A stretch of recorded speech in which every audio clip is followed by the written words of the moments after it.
quand on est dans cette phase de confusion, hein, au début de l'emprise, avant qu'il ne soit trop tard, il faudrait pouvoir sortir de cet état de manipulation. Il faudrait contre-manipuler.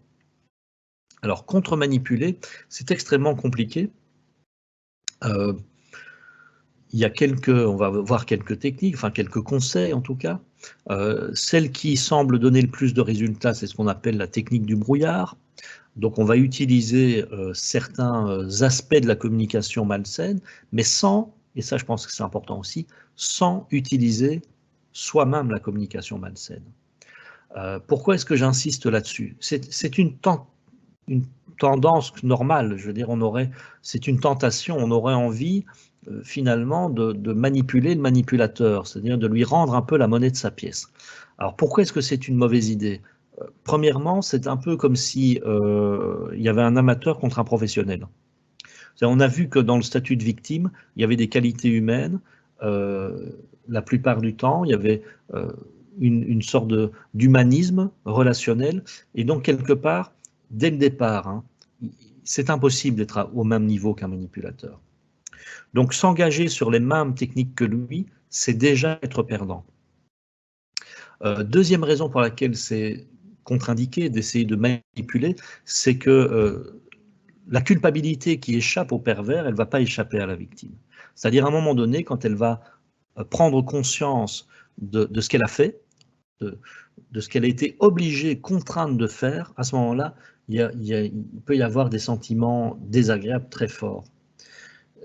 Je pense que la pire chose qu'un ennemi peut faire, c'est nous transformer nous-mêmes au point d'agir comme cet ennemi. Donc, résistons à l'envie d'utiliser les techniques de manipulation pour ces deux raisons-là. Essayons d'utiliser, par contre, la technique du brouillard, c'est-à-dire, on ne va pas entrer dans le jeu de la communication. Puisque de toute façon, on ne communiquera pas, eh bien, on va donner une apparence de communication.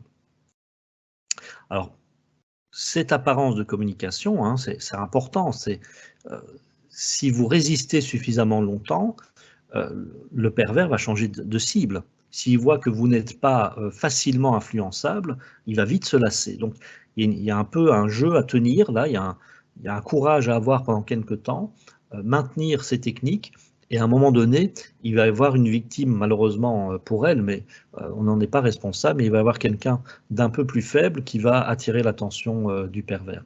Et donc, il va se détourner un peu de vous. Bon, dans ce cas-là, vous enseignerez la technique du brouillard à la personne qui est devenue la victime suivante, hein, comme ça vous l'aidez aussi. Alors, qu'est-ce qu'on peut faire pour bien contre-manipuler? Quelques conseils. Alors, je sais que ce n'est pas facile de les avoir en tête quand on est dans la situation, mais essayons vraiment d'y penser, notons-les sur une fiche, répétons-les tous les jours, enfin, trouvons un moyen mémotechnique pour s'en souvenir. Des phrases courtes d'abord. Alors pourquoi? Quand on se lance dans une phrase avec 3 compléments, forcément à un moment donné, on va s'y perdre. Une phrase longue, ça monopolise énormément de concentration. Et puis simplement aussi, plus vous donnez d'informations au manipulateur, plus vous lui donnez de moyens pour vous manipuler. Donc des phrases courtes, des mots brefs, sujet, verbe, ou même interjection, etc., plus vous serez dans un énoncé pauvre, plus ce sera une protection. Si vous commencez à vous justifier, quelque part, ce que vous donnez là, il y a un langage explicite, c'est la justification que vous donnez, et implicitement, vous envoyez un autre message qui est de dire « je suis sensible à la culpabilisation ». Donc vous voyez, on donne très peu d'informations pour que justement, il y ait très peu de possibilités d'emprise de l'autre côté. Phrase courte, très peu de sens. Pour ça, on a des choses que la langue française nous a données, c'est des phrases toutes faites, des proverbes. Et ça, on en connaît des tonnes, on peut les relire hein, sur Internet. On peut répondre par « oui, mais ça, voilà, pierre qui roule n'amasse pas mousse ». Alors, c'est complètement dénué de sens, donc c'est très bien. Alors, on est vraiment dans cette idée de technique du brouillard. Vous ne vous dévoilez pas, vous utilisez un proverbe, et quelque part, vous jouez un peu le jeu de la communication floue en disant bah, « ça, c'est un truc qui peut vouloir dire des milliers de choses. » quoi. Vous restez dans le vague, vous utilisez aussi des termes imprécis. Vous ne citez pas nécessairement les contextes, vous ne citez pas les dates, hein. Vous avez une communication la plus vague possible et dans laquelle vous utilisez très peu le jeu, très peu vous-même, c'est-à-dire utiliser un jeu, c'est justement se mettre en jeu, hein, s'ouvrir à l'autre. Donc évitez le jeu. Je pense qu'on devrait faire un effort. Ben voilà, tout de suite vous avez donné une info. Vous avez donné une info là. Mais le on, c'est quelque chose qui est plus vague, hein. Mais on doit faire un effort au travail, hein. Je pense qu'on devrait. C'est quelque chose qui est déjà moins impliquant. Alors, ça, c'est le piège, évidemment, dans lequel le manipulateur veut vous amener. C'est la perte de contrôle, évidemment.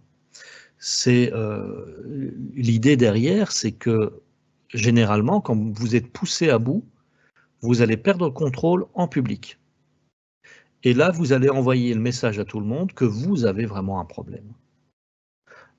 L'exemple est très clair, hein, le manipulateur a commencé à vous donner des tas d'ironie et de mépris pendant des semaines, et puis un jour à table, devant tout le monde, il vous dit juste comme ça une attaque privée, « Oh, elle est belle ta tasse », parce que je ne sais pas, moi, imaginons vous avez une tasse avec une licorne dessus offerte par votre fille, et il s'est foutu de la gueule de votre tasse pendant des semaines, et simplement vous arrivez à table avec votre café, et vous dit « Elle est belle votre tasse », ça n'a l'air de rien, mais vous, c'est une attaque, et donc si c'est la goutte d'eau qui fait déborder le vase, vous allez être agressif, vous allez être grossier, c'est le point suivant, où vous allez être insultant, vous allez perdre votre calme, et autour de vous, qu'est-ce qu'on voit? On voit quelqu'un qui pète les plombs parce qu'on lui a dit qu'il avait une belle tasse.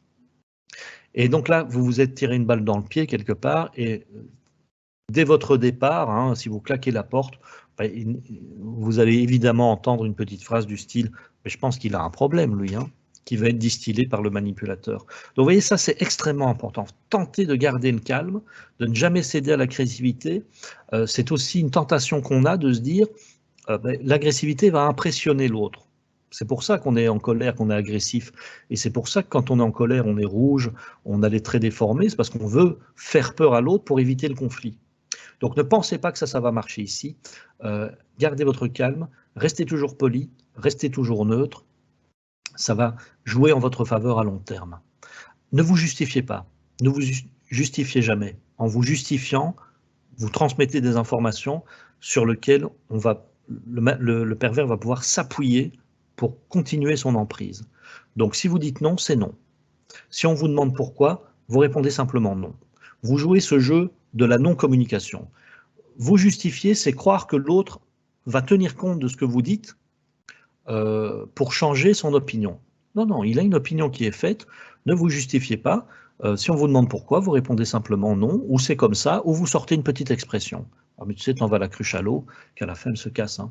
Voilà. Vous essayez de jouer donc toujours dans le flou. La technique du brouillard porte bien son nom. Et n'hésitez pas non plus à terminer une discussion si elle ne mène à rien. C'est-à-dire, vous pouvez terminer une discussion, non pas en reprochant à l'autre son manque de bonne foi, parce que là, ça pourrait être perçu comme agressif, mais simplement, vous dites, bah, je pense qu'on n'ira pas plus loin aujourd'hui. Je pense qu'on ne s'entendra pas aujourd'hui, donc je propose qu'on en reparle plus tard.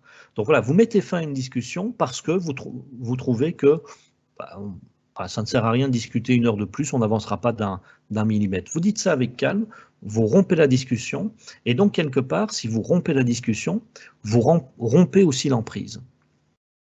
Alors vous allez me dire, parce qu'on me le dit parfois, oui mais c'est pas parce que moi je veux terminer une discussion que l'autre va la terminer. Oui, tout à fait, sauf que si l'autre commence à vous poursuivre, imaginons dans les couloirs pour un contexte professionnel, s'il commence à vous poursuivre dans les couloirs pour continuer la discussion, à ce moment-là, l'autre risque de passer pour quelqu'un d'extrêmement agressif. Donc il n'a pas d'autre choix, quelque part, que d'abandonner. Il y aura une tentative le lendemain hein, ou 2 heures plus tard, mais si vous restez toujours bien sur vos appuis, quelque part, ça peut vous aider. Il faut tenir, hein. Parce que n'oubliez pas que ce qui motive beaucoup les pervers manipulateurs, c'est aussi le défi. Donc quelque part, vous allez aiguiser, vous allez exciter leur appétit et confirmer que vous êtes vraiment une bonne victime, puisque vous avez vraiment quelque chose que les autres n'ont pas. Donc, tenez le coup, tenez bon. À un moment donné, si vous continuez à résister avec cette technique, en semant le brouillard, en évitant de vous dévoiler, en évitant de perdre pied, en restant dans la non-communication finalement, et ne vous en voulez pas d'être dans la non-communication, parce que de toute façon, perdez l'espoir qu'il y ait un jour une communication.